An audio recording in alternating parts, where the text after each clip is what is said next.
The African savanna sprawled beneath a sky ablaze with the fiery hues of a fading afternoon, where purples and oranges bled into one another like a painter's fever dream. Daniel, a wildlife rescuer with hands toughened by years of handling, rope and claw, drove his battered jeep along a trail carved by time and tire.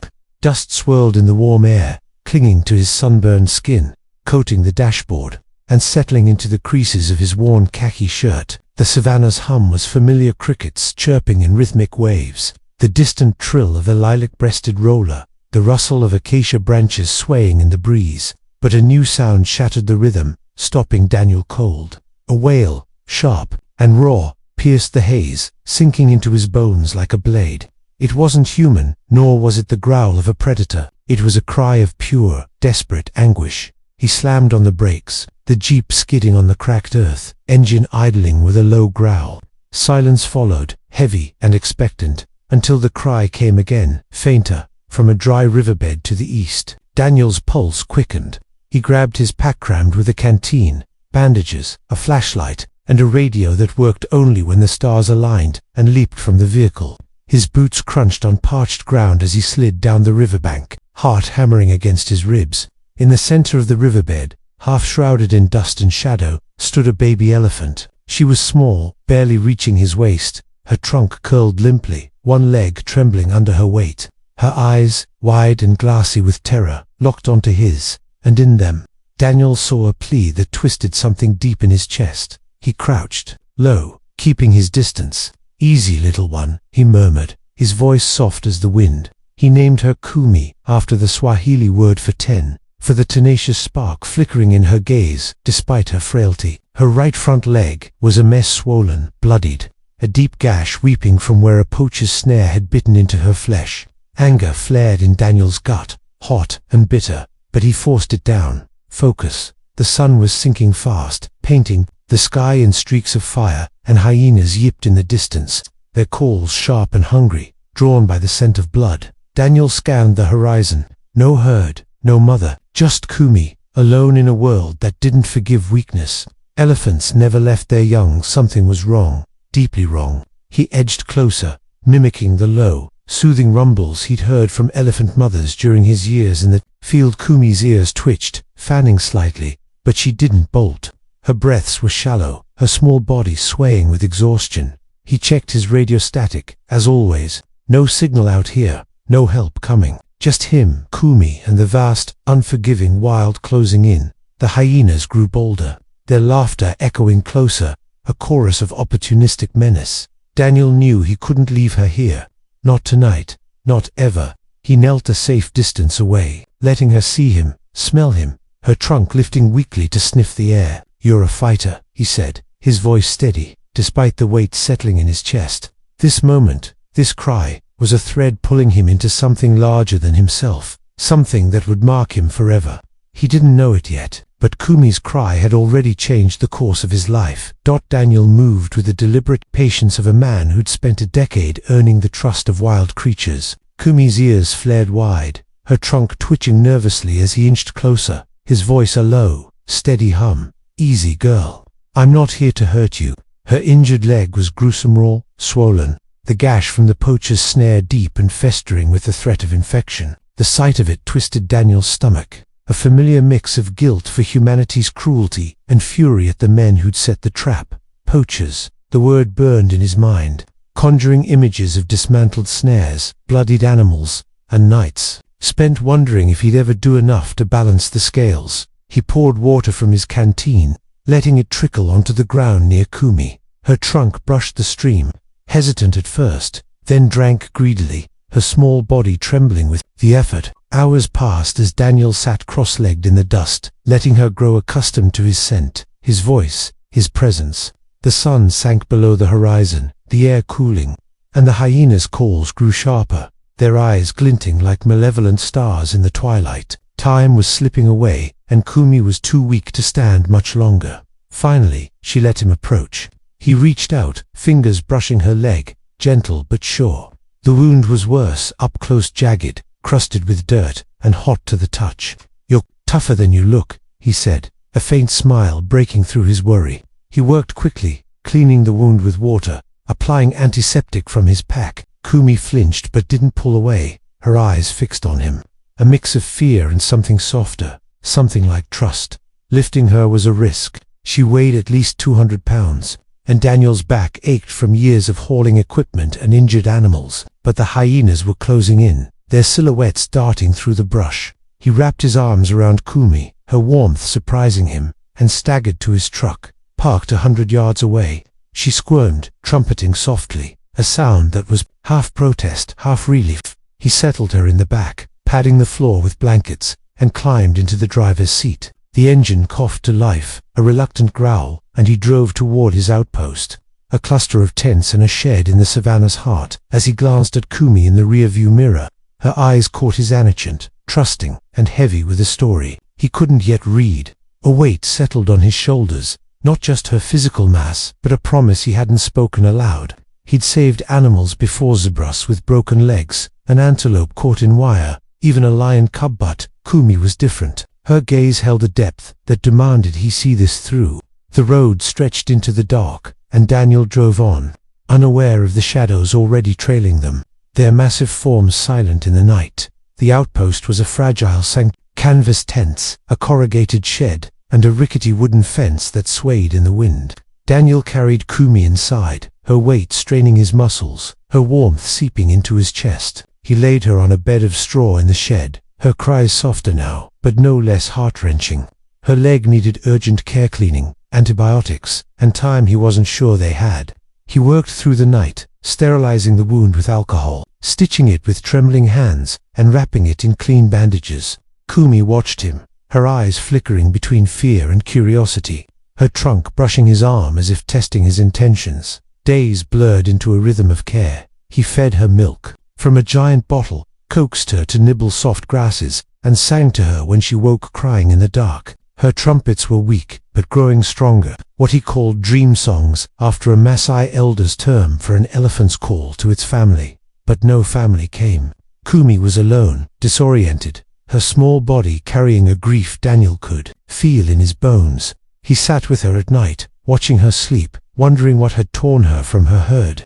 Elephants were fiercely loyal mothers, died before leaving their calves. Something was wrong, and the answer lay out there, in the dark. One morning, as dawn painted the camp in shades of gold, Daniel froze. Footprints, massive, deep, unmistakably elephants, circled the fence. The herd, his heart leaped, then sank, like a stone. They hadn't come for Kumi. No trumpets rang out, no crashing through the brush to reclaim her.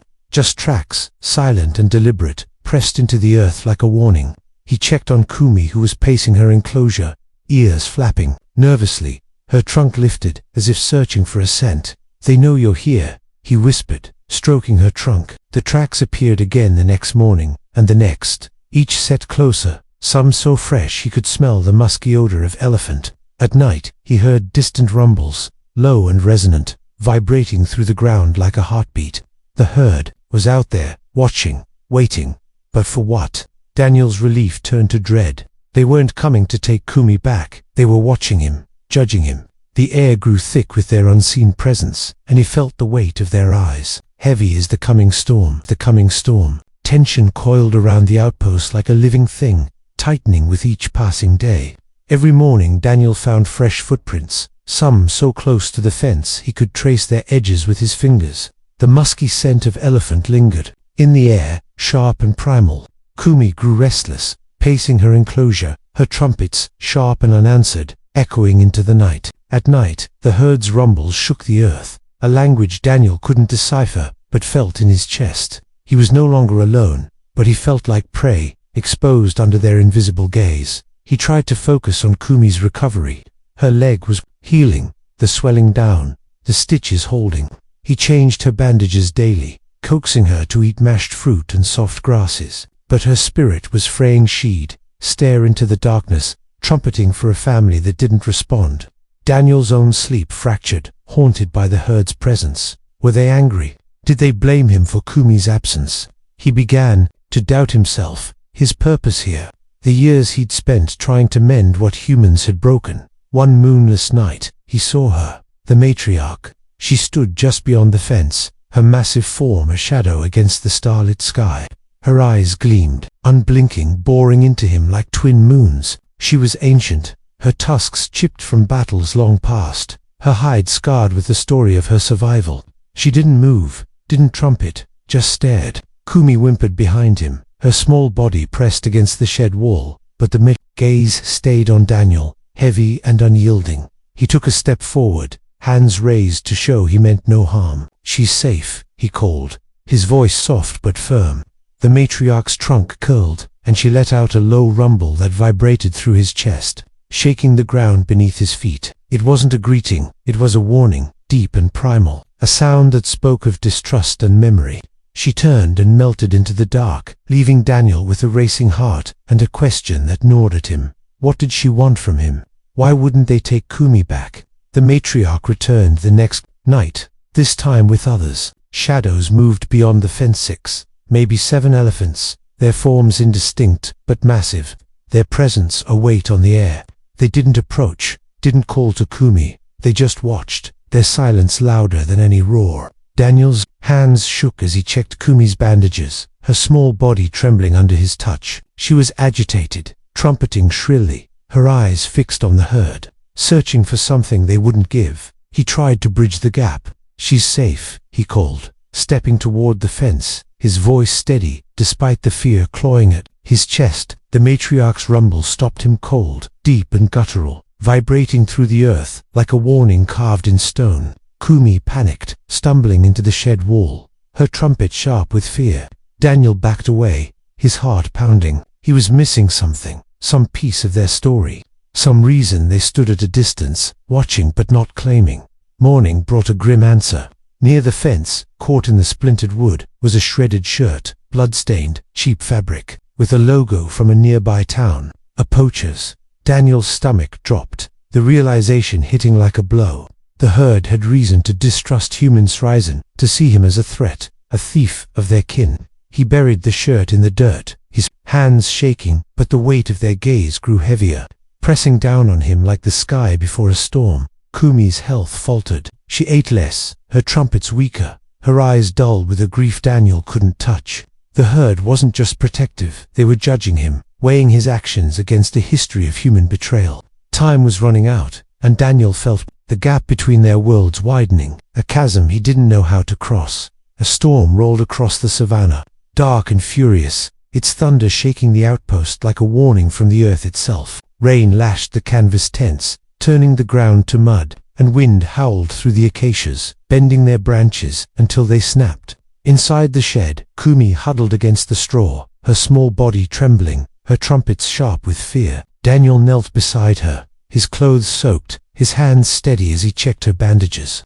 The wound was healing, but her spirit was not. She refused food, her eyes dull, staring into the dark, as if searching for a family that wouldn't come. His supplies were dwindling, antibiotics nearly gone, the last of the milk formula barely enough for another day. His radio, fried by a lightning strike, lay useless on the table, its static replaced by the storm's roar. Daniel's chest tightened with desperation. He needed help, a vet, more supplies. Anything but the nearest village was miles away, and the roads were now rivers of mud.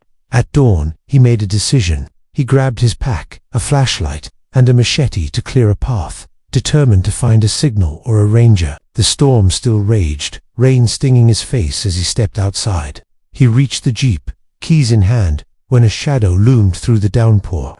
A bull elephant, massive and scarred, stood in his path, its ears flared, trunk raised like a coiled snake, its eyes locked onto Daniel, gleaming with something between fury and resolve. He froze, heart pounding. Behind the bull, more shapes emerged, 6, maybe 7 elephants, their forms blurred by rain but unmistakable.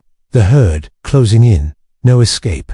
Daniel raised his hands, palms open, his voice steady despite the fear clawing at his chest. "I'm trying to help her," he said, the words half lost in the wind. The bull snorted, pawing the ground, sending mud flying. The herd's eyes glowed in the storm, unyielding, their rumbles blending with the thunder. Daniel stood alone, cut off from the world, caught between Kumi's fragile life and a herd that saw him as an intruder. He realized, then he might not make it out, that the savannah could claim him as easily as it claimed the weak. That night, Kumi collapsed, her breath shallow, her small body curling into the straw. Daniel sank beside her, soaked and exhausted, his hands trembling as he checked her pulse. The storm raged on, shaking the shed, but Kumi's cries were louder in his ears, weak, mournful trumpets that broke his heart. He whispered lullabies his mother had sung to him as a child, soft melodies about stars and rivers, hoping to soothe her. Her trunk brushed his hand, warm but feeble, and her eyes met his, glassy with exhaustion but heavy with something deeper. In those eyes, Daniel saw flashes of memory, not his, but hers. Gunshots cracking through the air, sharp and sudden. The screams of a herd scattering in panic. The acrid smell of blood and metal. The sting of a snare biting into her leg. Humans, poachers. Kumi hadn't been abandoned, she'd been banished. The herd must have seen her with the poachers, heard the gunfire, smelled the death on her. They thought she was tainted, a danger to their family, carrying the scent of human betrayal. Daniel's throat tightened, tears burning his eyes. He'd saved her body, stitching her wounds, feeding her, but her spirit was breaking, severed from the only home she'd known. He stroked her cheek, his voice thick. "I'll fix this, Kumi, I promise." But how? The herd didn't trust him, their rumbles and footprints a constant reminder of their judgment. Kumi didn't belong with humans, she belonged with them, with the herd, in a world he could only touch from the outside.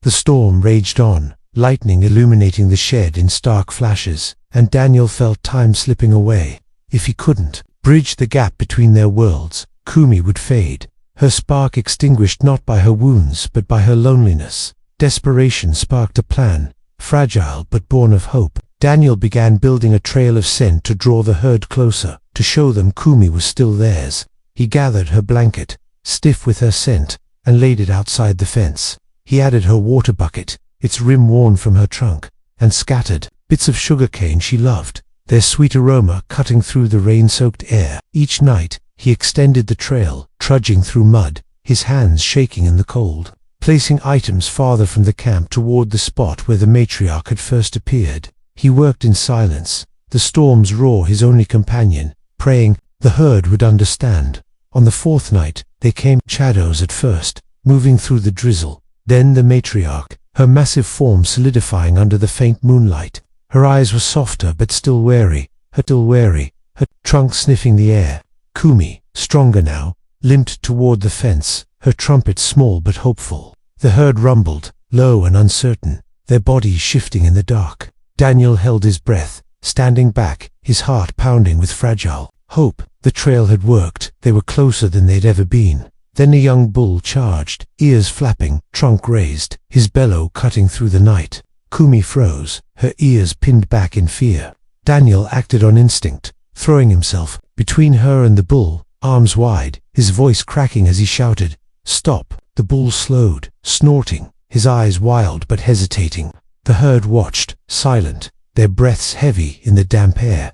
Daniel stood his ground, heart hammering, knowing he was no match for the bull's strength, but refusing to let Kumi face this alone. The matriarch's gaze locked onto him, and for a moment, the world held its breath. The herd closed in, a circle of giants forming around the enclosure, trunks raised, feet stomping, their breaths hot and heavy in the cooling air. Daniel stood his ground, Kumi trembling behind him, her small body pressed against his legs. "She's just a baby," he whispered, tears mixing with the rain on his face. His voice was soft, but it carried a plea to the giants before him.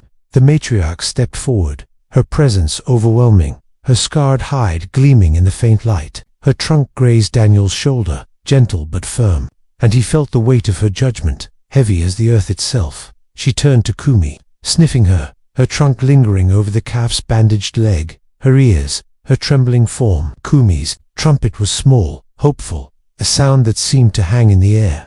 The herd rumbled, a deep, rolling sound like distant thunder, and one by one, they stepped closer. Trunks reached out, touching Kumi, intertwining with hers first, the matriarch, then the others, their movements slow and deliberate. Acceptance, forgiveness. Kumi's eyes brightened, her trumpet stronger, and Daniel's knees buckled, exhaustion crashing over him like a wave. He sank into the mud, tears streaming, as the herd welcomed Kumi back, their rumbles a song of reunion. He'd done it.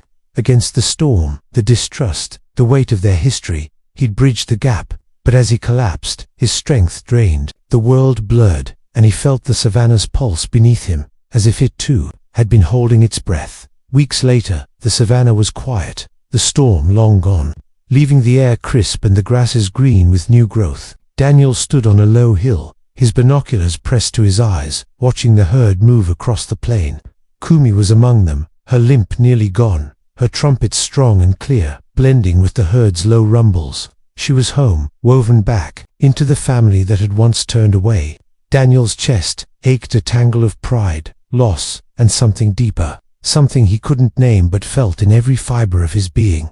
He returned to the outpost, its tents sagging, the shed empty, without Kumi's warmth. On the doorstep, he found a crushed mango, its sweet scent lingering in the air, a gift, a thank you. He picked it up, turning it in his hands, and smiled, tears falling freely now. He'd saved Kumi, stitched her wounds, fought for her place in the herd. But the herd had saved him, too, teaching him the weight of trust, the power of forgiveness, and the strength of a promise kept. The savannah stretched before him, vast and alive, and Daniel turned back to the empty camp, ready for the next cry to call him into the wild.